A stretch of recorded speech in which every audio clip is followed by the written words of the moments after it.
वो खैरपुर जी खानजादी मां कामरेड कंडियारे जो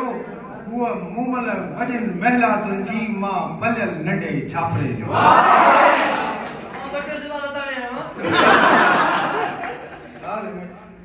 जो तो हुआ हर वक्त हवा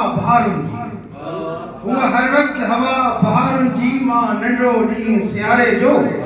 ऐं हु कशमो कहकशान जो वो कशमो कहकशान जो मां मतलाशी हिक सियारे जो ऐं हु साइंस के देसी देवी इन करे अदब वारा परेशान न थियन तो हुआ साइंस के देसी जी देवी मां रोलाक अदबी गहवारे जो ऐं हुआ जदीदत जी जादूगर मां कैद कौमी दायरे जो आए साइंस जी पर वो शेक्सपियर थी खूब पढ़े मां मुरीद बिरशा वारे जो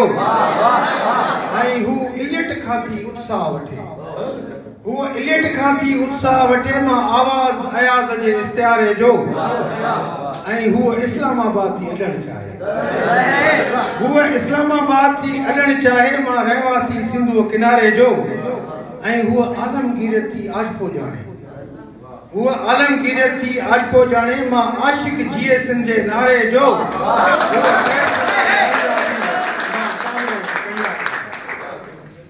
बटे सुठो आहिनि त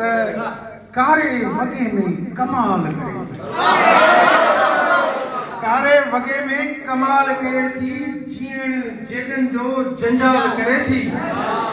ऐं क्लास में तो को टॉप सीन हले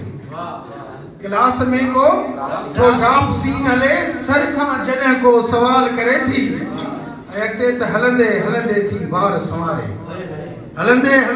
वार संवारे त खिलंदे कंगाल करे थी ऐं कैंटीन ते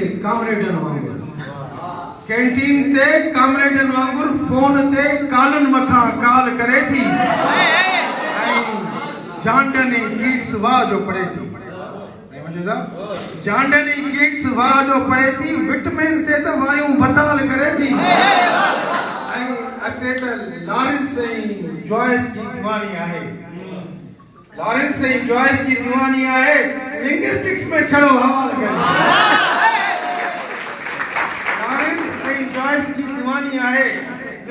में छड़ो हवाल करे थी ऐं पाण खे ओफीलिया मीडियम थी समझे रोज़ानी तालुन मथा नवा ताल करे थी ऐं आखिर में त अंग्रेजी अदब जी लाकड़ी